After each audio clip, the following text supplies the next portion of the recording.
નમસ્કાર.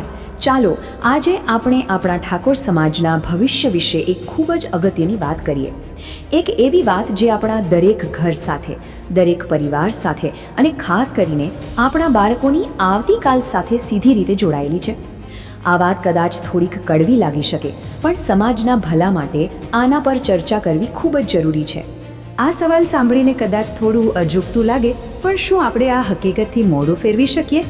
જરા વિચારો, જો આજે આપણે આ સવાલનો સામનો નહીં કરીએ તો કાલે આપણી આવનારી પેઢીઓને એની બહુ મોટી કિંમત ચૂકવવી પડશે, અને એવું તો આપણે બિલકુલ થવા દઈ શકીએ નહીં.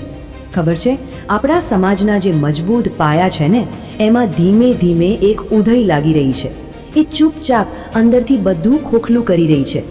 આ ઉધઈનું નામ છે વ્યસન, અને એ આપણા સમાજના ભવિષ્યને કોરી ખાઈ રહી છે. તો આ વ્યસન એટલે શું? આને ખાલી ખરાબ આદત ના કહેવાય. આ તો દારૂ, ગુટખા, તમાકુ જેવી એવી ભયંકર લત છે જે એક માણસને તો બરબાદ કરે જ છે, પણ એની સાથે સાથે એના આખા કુટુંબને, એના પરિવારને પણ વિનાશના રસ્તે લઈ જાય છે. આપણા સમાજના આ 4 સૌથી મોટા દુશ્મનોને બરાબર ઓળખી લેજો. પહેલો, દારૂ, જે ઘરની શાંતિ છીનવી લે છે. બીજું, ગુટખા અને તમાકુ, જે શરીરને અંદરથી ખતમ કરી નાખે છે. ત્રીજું, બીડી સિગરેટનો ધુમાડો, જે જિંદગીને તૂકી કરી દે છે. અને હા, આ બધાથી પણ વધારે ખતરનાક, ચોથો દુશ્મન, ખોટી સંગત, જે આપણા યુવાનોને અંધારા કૂવામાં ધકેલી દે છે.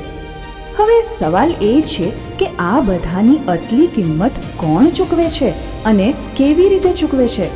સમજો કે જ્યારે ઘરમાં કોઈ એક વ્યક્તિને વ્યસનની આગ લાગે ને, તો એનો ધુમાડો આખા ઘરને ગુંગળાવી દે છે. જ્યારે વ્યસન ઘરમાં પગ મૂકે છે ત્યારે એ બધું જ છીનવી લે છે. મહેનતથી કમાયેલા પૈસા તું જાણે પાણીમાં જાય છે, અને ઘરની આર્થિક સ્થિતિ પડી ભાંગે છે. શરીર રોગોનું ઘર બની જાય છે. ઘરમાં જ્યાં પ્રેમ હોવો જોઈએ ત્યાં રોજ ઝઘડા અને કંકાસ થાય છે. અને સૌથી ખરાબ વાત, આપણા બાળકો આપણી આંખો સામે આ બધું જ જોતા હોય છે, જે એમના કુમળા મન પર બહુ ઊંડી અસર કરે છે. આ એક એવો સવાલ છે જેના પર આપણે બધાએ થોડું રોકાઈને વિચારવું જ પડશે. બાળકો તો એ જ શીખે છે જે જુએ છે, ખરું ને? જ્યારે ઘરના મોભી, ઘરના વડીલો જ ખોટા રસ્તે હોય, તો પછી આપણે કયા મોઢે બાળકો પાસે સારી અપેક્ષા રાખી શકીએ? અને આની સૌથી મોટી સજા કોને મળે છે? આપણા માસૂમ બાળકોને.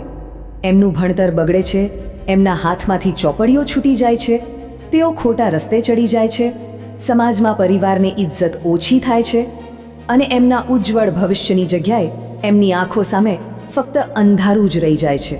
તો પછી આનો ઉપાય શું? શું કરવું જોઈએ?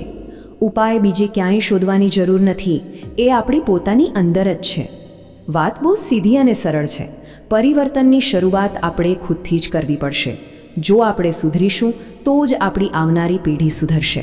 તો ચાલો હવે ખાલી સમસ્યાની નહીં, પણ એના સમાધાનની વાત કરીએ. નિરાશ થવાની કોઈ જરૂર નથી. જો આપણે બધા એક થઈને મજબૂત સંકલ્પ કરી લઈએ તો આપણે આ પરિસ્થિતિને ચોક્કસ બદલી શકીએ છીએ અને એક સારા ભવિષ્યનો રસ્તો બનાવી શકીએ છીએ. તો આ રહ્યો એ પરિવર્તનનો રસ્તો, આપણી 5 પ્રતિજ્ઞા. પહેલી અને સૌથી અગત્યની, આજે અત્યારે જ બધા વ્યસનોને છોડી દેવાનો પાક્કો સંકલ્પ. બીજી, આપણા બાળકોમાં સારા સંસ્કારોનું સિંચન કરવું. ત્રીજી, એમના શિક્ષણને સૌથી વધુ મહત્ત્વ આપવું. ચોથી, આ વાત છુપાવવી નહીં, પણ સમાજમાં આ વિશે જાગૃતિ ફેલાવવી. અને પાંચમી, આ લડાઈમાં એકલા નહીં, પણ એકબીજાનો હાથ પકડીને એકબીજાનો સહારો બનવું. એક વાત ક્યારેય ના ભૂલતા, આપણો ઠાકોર સમાજ કોઈ સામાન્ય સમાજ નથી. આપણે બહાદુર લોકો છીએ, મહેનતુ લોકો છીએ. આપણા લોહીમાં જ સંઘર્ષ કરવાની તાકાત છે. બસ આપણી આ તાકાતને હવે સાચી દિશામાં, સાચી જગ્યાએ વાપરવાની જરૂર છે. હવે આપણે આખી વાતના સૌથી અગત્યના મુદ્દા પર આવી રહ્યા છીએ. અહીં આપણે એ સમજીશું કે આપણો આજનો એક નાનકડો નિર્ણય કેવી રીતે આપણા બાળકોની આખી જિંદગી, એમનો આખું નસીબ બદલી શકે છે. આ સૂત્રને આપણા મગજમાં બરાબર ઉતારી લેજો. આ એકદમ સીધું અને સરળ ગણિત છે. આપણા બાળકોનું ભવિષ્ય બીજું કોઈ નહીં, પણ આપણા આજના નિર્ણયો નક્કી કરશે.